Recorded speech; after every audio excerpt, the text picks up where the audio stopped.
నిజము నిద్రలేసే లోపే అబద్ధం చెప్పులేసుకొని తిరుగుతాట. అంటే తోకపాటికి కాంగ్రెస్ అది ఒకసారి పార్టీ కాదు. వాళ్ళు చెత్తవేదలు ఏదో మాట్లాడుతారు. ఆ మాట్లాడినాన్ని పట్టుకొని మనం కూడా దాన్ని చర్చ పెట్టడం కాదు. పబ్లిక్ అందరు చాలామందికి ఎవరైతే కొద్దిమంది మీడియా వాళ్ళందరికీ కూడా మింగుడు పడని వార్తగా అనుకోవచ్చు, కొద్దిమందికి మాత్రమే. వాళ్ళందరికీ సర్ప్రైజ్ విక్టరీ అనుకోవచ్చు. కానీ మేము ప్రతి బూత్ను గెలవాలనేదే మా మొదటి నుంచి లక్ష్యం. మా ఉన్నతాధికారులు కావచ్చు, మా పార్టీ జాతీయ అధ్యక్షులు కావచ్చు, మా అమిత్ షా గారు కావచ్చు, మిగతా వాళ్ళంతా కూడా ప్రతి బూత్లో మనకు సుమారుగా 51% ఓట్లు గెలవాలనేదే మా లక్ష్యంగా పెట్టుకొని అది ఏ ఎలక్షన్ కావచ్చు, మహారాష్ట్ర కావచ్చు, జార్ఖండ్ కావచ్చు, ఢిల్లీ రేపు రాబోతున్న ఢిల్లీ కావచ్చు, ఇంకెక్కడైనా కావచ్చు, దాన్ని మైన్యూట్ లెవెల్లో ప్లాన్ చేసి డెఫినెట్లీ మేము ఎన్నికల్లో విజయం సాధించడానికి ఫైట్ చేస్తాము. అందులో భాగంగానే ముఖ్యంగా కార్యకర్తల కృషి కారణంగా భారతీయ జనతా పార్టీ అధికారంలోకి వస్తుంది. ఎక్కడ అధికారంలోకి వచ్చినా సో మా అధినాయకత్వం యొక్క దిశానిర్దేశము, కార్యకర్తల యొక్క పని, సమిష్టి కృషి కారణంగానే మేము ఈరోజు ప్రతి ఎన్నికలను గెలవబోతున్నాము కూడా. ఈరోజు మహారాష్ట్రలో గెలిచిన దాంట్లో కూడా అత్యధిక మెజార్టీతో గెలుస్తూ ఉన్నాము. బీజేపీ యొక్క స్ట్రైక్ రేట్ చూస్తే 92% స్ట్రైక్ రేట్ ఉంది. 135 సీట్లో పోటీ చేస్తే 128 సీట్లు ఇప్పటికీ బీజేపీ ఆల్రెడీ గెలిచింది. అంటే స్ట్రైక్ రేట్ కూడా చాలా ఎక్కువ ఉంది గతంతో పోల్చినప్పటికీ. ఇప్పటికీ అంటే సీట్లు ఓటింగ్ శాతం కూడా పెరగడం జరిగింది. సో దీన్ని ముఖ్యంగా ప్రజలంతా మోడీ వైపు ఉన్నారు, డబుల్ ఇంజన్ సర్కార్ను కోరుకుంటున్నారు అన్నదానికి నిదర్శనంగా మేము భావిస్తూ ఉన్నాం. డెఫినెట్ అలాంటి రిజల్టే రేపు రానున్నటువంటి ఎలక్షన్లో కూడా జరుగుతాయని మేము అనుకుంటా ఉన్నాం. అదేవిధంగా మీరు చూసినట్టయితే ముఖ్యంగా మహారాష్ట్రలో షిండే వర్గం పైన ఒక బూచి షిండేని పెట్టుకొని ముందర గేమ్ ఆడుతుందని చెప్పేసి ఈరోజు ప్రజలంతా కూడా నికార్సైన కార్యకర్తకు పట్టం కట్టినరు అనే ఒక సందేశాన్ని మహారాష్ట్ర ఓటర్లు అంతా కూడా ఇవ్వడం జరిగింది. అందుకే ఆయన మొదటి నుంచి కష్టపడ్డ ఒక కార్యకర్త ఏ పార్టీ అయినా కూడా ఒక వారసత్వం కుటుంబం మీద ఆధారపడి ఉండదు. కుటుంబం కాదు, పనిచేసినోడు, ప్రజలకు దగ్గర ఉన్నోడే లీడర్ అని చెప్పేసి మహారాష్ట్ర ప్రజలు గుర్తించారు. కాబట్టి షిండే వర్గం సంబంధించిన శివసేనకు ఈరోజు అక్కడ కూడా మంచి ఓట్లు ఇవ్వడం జరిగింది. అదేవిధంగా అజిత్ పవార్ సంబంధించిన ఎన్సీపీకి కూడా మంచి ఇది ఇవ్వడం జరిగింది. దీని మ్యాండేట్ క్లియర్, మహారాష్ట్ర ప్రజలంతా క్లియర్ మ్యాండేట్ ఇచ్చారు. మేము 200 స్ట్రైక్ రేట్, 200 సీట్లు మేము గెలవాలని మ్యాజిక్ ఫిగర్ పెట్టుకున్నాం. కానీ 228 సీట్లు మేము గెలుస్తూ ఉన్నాం. అంటే ప్రజలు మా అంచనాలకు మించినటువంటి ఒక మంచి బహుమతిని మహారాష్ట్రలో అందించడం అనేటువంటి చాలా సంతోషం. Definitely we are celebrating that victory in Telangana also and will take the spirit of Maharashtra people's to promote our party in Telangana rural areas. Shiv Sena MP Sanjay Raut గారు ఆరోపణలు చేస్తున్నారు కదా, ఈవీఎంల ట్యాంపరింగ్ ద్వారానే బీజేపీ గెలిచింది, ఫలితాలు అవకతవకలు జరిగాయి అన్నట్టు మాట్లాడుతున్నారు. అంటే శివసేన కావచ్చు, లేకపోతే కాంగ్రెస్ కావచ్చు, ఇవన్నీ తోక పార్టీలు. ఇవి పార్టీలు కాదు, తోక పార్టీలు. కాంగ్రెస్ ఫర్ ఎగ్జాంపుల్ అక్కడ పోటీ చేసిన సీట్లు ఉన్నాయి 288 సీట్లల్లో. జాతీయ పార్టీ 70 ఏళ్ళు దేశాన్ని రూల్ చేసింది కదా, వాళ్ళ సీట్లు ఎన్ని? 35 చోట్ల పోటీ చేసింది. ఎన్ని సీట్లు గెలిచిరు? 16 సీట్లు గెలిచిర్రు.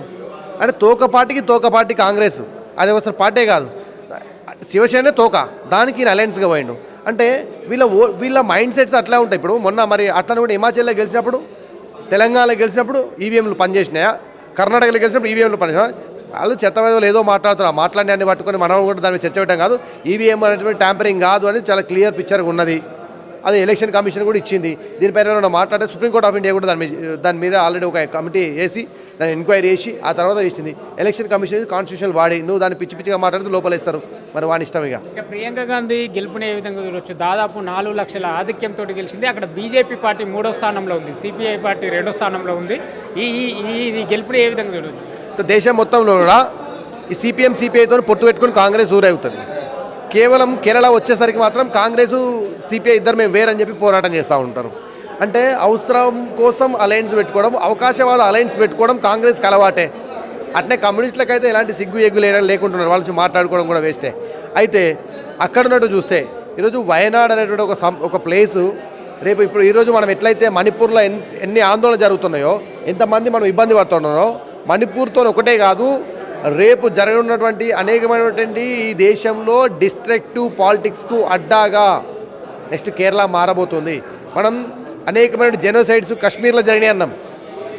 రేపు ఈ గాడ్ జోన్ కంట్రీ అని చెప్పుకుంటే కేరళలో కూడా జరగబోతుంది. ఎందుకంటే కాంగ్రెస్ ఎక్కడెక్కడైతే ఉందో, ముఖ్యంగా అపీస్మెంట్ పాలసీస్ చేస్తూ ఉందో, అక్కడక్కడ హిందూ వ్యతిరేక యాక్టివిటీస్ జరుగుతూ ఉన్నాయి.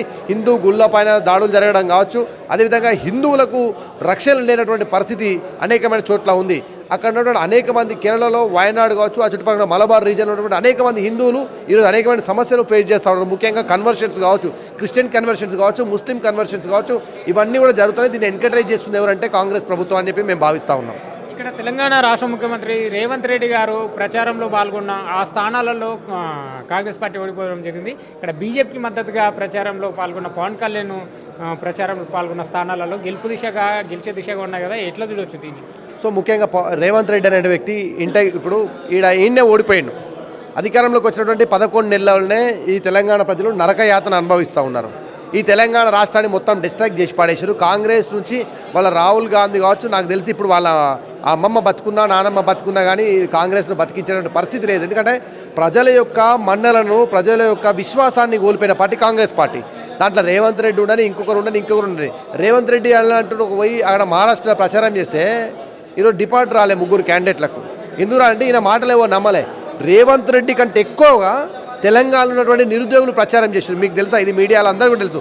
ట్విట్టర్ స్ట్రాంగ్ చేశారు. ఒక్కో నిరుద్యోగ అభ్యర్థి వీళ్ళు తెలంగాణలో కాంగ్రెస్ పార్టీ చేస్తున్నటువంటి ఏదైతే యాంటీ యూత్ పాలసీస్ ఏవైతున్నాయో, యాంటీ ఫార్మర్స్ పాలసీస్ ఏవైతున్నాయో, యాంటీ ఉమెన్ పాలసీస్ ఏవైతున్నాయో వీటన్నిటిని కూడా ఇక్కడ తెలంగాణలో హామీలు ఇచ్చులు వీటిని నెరవేర్చలే అని చెప్పేసి ప్రజలు ట్వీట్ పెడితే లక్షల్లో ట్వీట్లు చేయడం జరిగింది, రీట్వీట్ చేయడం జరిగింది. అంటే రేవంత్ రెడ్డి కంటే ఎక్కువ ఫాలోవర్స్, రేవంత్ రెడ్డి కంటే ఎక్కువ క్యాంపెయిన్ మా కోసం, బీజేపీ కోసం.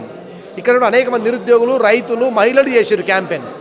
అంటే రేవంత్ రెడ్డి అనే వ్యక్తి ఏదో ఇప్పుడు ఎవరికి ఆ సోనియా గాంధీకి నేను గులాంను, రాహుల్ గాంధీకి గులాంను అని ఆడు గంతనే ఉంటాడు, గంతనే పోతాడు. నాకు తెలిసి ఇక ఉండడో తెలియదు. ఇంకో సంవత్సరం తర్వాత మూసి ప్రాజెక్టుతోనే అంత మూసిలో కలిసిపిస్తాడు. కాబట్టి రేవంత్ రెడ్డి ప్రచారం చేసే రేవంత్ రెడ్డి స్టార్ క్యాంపెయినరు కాదా? స్టార్ మీరు ఎక్కువ జాకీలు పెట్టి లేపద్దు. ఈ మీడియా వాళ్ళు కూడా చాలా మంది జాకీలు పెట్టి లేపుతారు కాంగ్రెస్ను. నేనేమంటా అంటే కాంగ్రెస్ అధికారంలోకి వస్తుందని చెప్పేసి అంటారు. ఎన్ని సీట్లలో పోటీ చేసింది? 288లా 35 సీట్లు పోటీ చేసిన కాంగ్రెస్ ఎట్లా అధికారంలోకి వస్తుంది? ఇప్పుడు జార్ఖండ్లో కూడా అంతే. కాంగ్రెస్కి అధికారంలో జేఎంఎం, జార్ఖండ్ ముక్తి మోర్చా ఏదైతే ఉందో వాళ్ళ అధికారంలోకి వస్తున్నారు. కనీసము కాంగ్రెస్కి వచ్చిన సీట్లేండి ఆడ 8 సీట్లు. ఎట్లా అధికారంలోకి వస్తుంది? ఎట్లా సర్కార్ అవుతుంది? కాశ్మీర్లో కూడా అంతే. తెలుగు మీడియా దాన్ని జాగ్రత్త పెట్టి చెప్తుంది కాశ్మీర్లో కాంగ్రెస్ ప్రభుత్వం అని చెప్పి.